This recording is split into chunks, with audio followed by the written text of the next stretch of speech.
মানুষ আয় কেন? শহর দিয়ে আসে কোলাহল থেকে মুক্ত হয়ে এখানে আসে একটু শান্তির দিনে, সুস্থভাবে নিঃশ্বাস নেবে, অক্সিজেন নেবে, বাতাসে ঘুরবে, সবুজ প্রকৃতির মাঝে হাঁটবে। ঠিক। কিন্তু গ্রাম যদি শহরের চাইয়ে খারাপ হয়ে যায়, এখানে আর কেউ আসবে কোনোদিনও?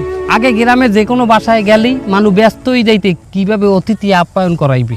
আর এখন যে কোনো বাড়ি হানলে দেখা যাইতেছে এরা ব্যস্ত, টিকটক করতে আছে, কেউ কদু চাবাই খাইতে আছে, কেউ ভাইরাল হইতে চাইতে আছে। শোনেন চেয়ারম্যান সাহেব, মানুষ যে কোনো একটা ভাইরাল ভিডিও দেখে সেইভাবে ভাইরাল হইতে চায়, আদৌ কি এটা পারবে? ওই রকম ভাইরাল ভিডিও আর লাখ লাখ মানুষে বানাই রাখছে, কিন্তু ভাইরাল হয়েছে কয়জনে? একজনে। এই ভিডিওটাই আপনাদের কাছে আসছে। আগে তো বুঝতে হইবে যে কন্টেন্ট ক্রিয়েটর হওয়ার যোগ্যতা আমার মধ্যে আছে কিনা, ভালো ভিডিও বানানোর মতো যোগ্যতা আমার ভিতরে আছে কিনা। এইটা না জানলেই যে কোনো ভিডিও, যে কোনো ধরনের ভিডিও বানাইয়া সমাজটা নষ্ট করলে হইবে। আর এই গ্রামের পোলারা ওয়াইফাই পাওয়ার পরে শহরের পোলাপানের চাইও তো বেশি উগ্র হয়ে গেছে। শোনেন চেয়ারম্যান সাহেব, গ্রামটারে বাঁচান। এই গ্রাম আগের জায়গায়, সেই ঐতিহ্যবাহী গ্রামের জায়গায় ফিরাই আনার জন্যে এখনই পদক্ষেপ নেন। যদি না নেন, ওই শহরের মানুষ নিঃশ্বাস নিতে এই প্রকৃতিতে আর আইবে না।